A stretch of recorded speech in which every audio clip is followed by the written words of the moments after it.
Bonjour, c'est avec plaisir que je te retrouve encore, afin qu'ensemble nous puissions continuer dans la lecture, l'étude de la parole de Dieu. Aujourd'hui, nous verrons ensemble tout genou. Juste avant, prions. Notre Seigneur et notre Dieu, grande est notre joie, car nous savons qu'en toi, nous avons toutes choses. Merci Seigneur. Alors que tout s'écroule autour de nous, nous réalisons que plus que jamais, nous avons besoin de Jésus de Nazareth.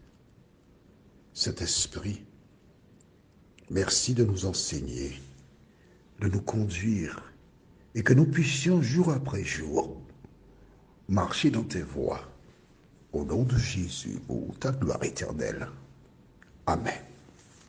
Rappelle-toi, nous avons vu hier comment cet homme, Judas, qui marchait avec Jésus, qui a vu des miracles se produire, quelques pains des poissons multipliés, et 5000 personnes, 5000 hommes, sans compter les femmes et les enfants, manger à satiété.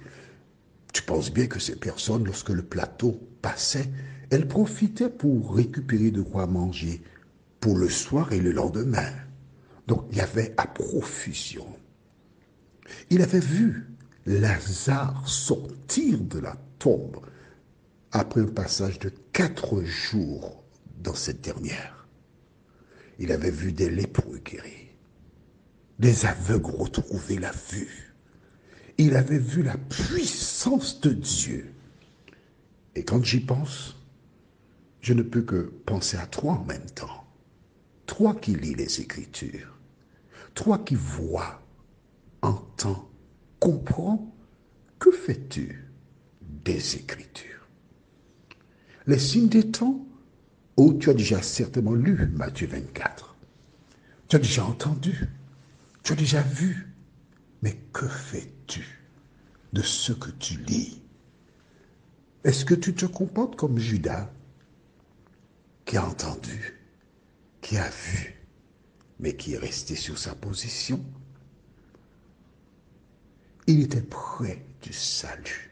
Le salut, c'est Jésus. Il marchait. Tout ce qu'il avait à faire, c'est de prendre le temps d'appliquer dans sa vie la vérité. Mais il a fait le choix de succomber à la tentation. Il a fait exactement comme nos premiers parents, Ève et Adam. Et nous connaissons les conséquences tragiques de leur choix. Aujourd'hui, voyons ensemble, au livre de Romains, chapitre 14, les versets 11 et 12. La Bible déclare, car il est écrit, « Aussi vrai que je suis vivant, dit le Seigneur, tout genou fléchira devant moi, et toute langue proclamera la louange de Dieu.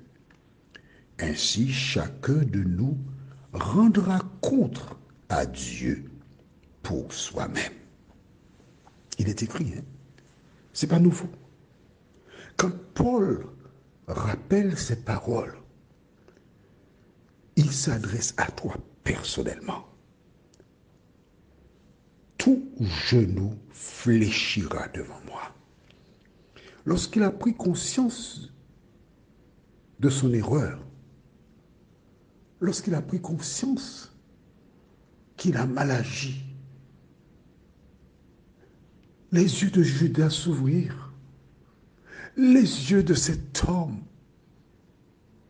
son intelligence, et il a déclaré ouvertement, j'ai péché contre le Saint d'Israël. J'ai fait ce qui est mal. Vois-tu, toi qui écoutes les audios depuis des années, tu es en train de te familiariser avec la parole. Tu es en train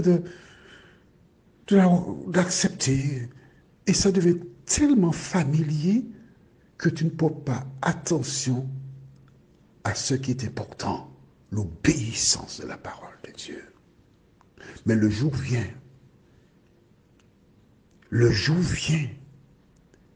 où Jésus paraîtra dans le ciel. Et quand il sera dans le ciel, ton cas aura déjà été scellé. Quand il paraîtra dans le ciel, tu n'auras aucune possibilité de changer de camp. Pourquoi? Parce que Dieu déclarera dans Apocalypse 22, verset 11, que celui qui est saint se sanctifie encore et que celui qui est souillé se souille encore. À ce moment, Dieu emmènera avec lui sur des nuées toutes celles et ceux qui sont morts en Jésus de Nazareth. Toutes celles et ceux qui ont confessé leurs péchés, toutes celles et ceux qui ont choisi l'Éternel seront enlevés avec lui pour vivre éternellement pendant 1000 ans dans un premier temps. Et au terme des 1000 ans, Satan qui va passer ces 1000 ans seul sur la terre parce que les méchants seront morts, la Bible déclare au terme des 1000 ans, il sera relâché de sa prison. Toutes ces personnes qui n'ont pas choisi Jésus, les personnes qui ont entendu, mais qui ont refusé d'accepter dans leur vie Jésus, elles sortiront alors de la tombe. La Bible déclare qu'elles seront comme le sable de la mer. Elles verront la cité. Ces personnes entendront des chants de louange parce que les rachetés dans la cité passeront leur temps à louer l'Éternel.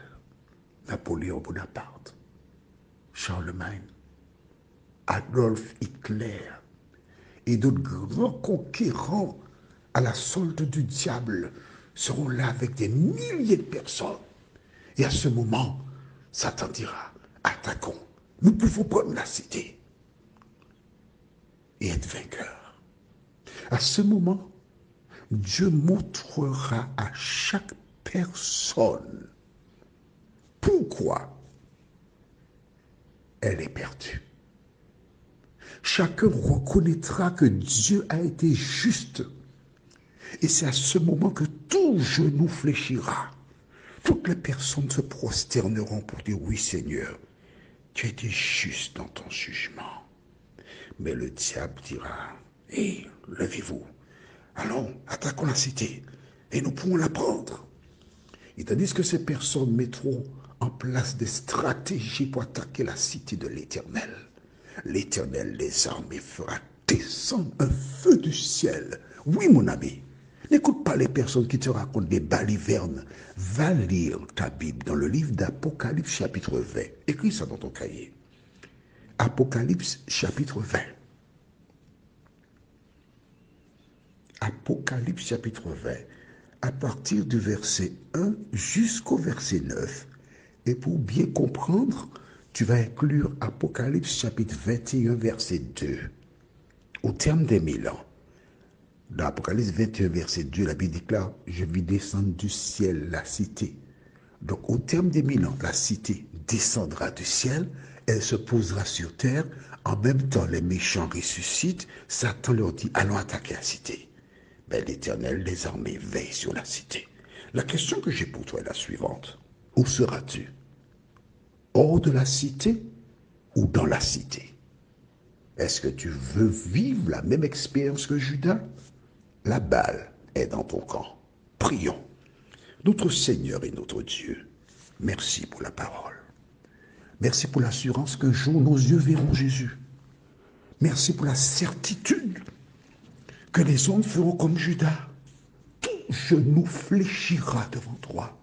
Mais Seigneur, je préfère que mes genoux fléchissent devant toi lors de ton avènement, lorsque tu viendras chercher tes enfants afin de les emmener avec toi sur cette nouvelle terre où la justice habitera. Seigneur, ouvre les yeux de tes enfants. Ouvre les yeux de celles et ceux qui doutent et qui se laissent tromper par l'ennemi. Qu'elles se donnent à toi avant qu'il ne soit trop tard, nous t'en prions. Au nom de Jésus et pour ta gloire éternelle. Amen. Que l'Éternel continue de te bénir. Et à demain, si Dieu nous prête vie.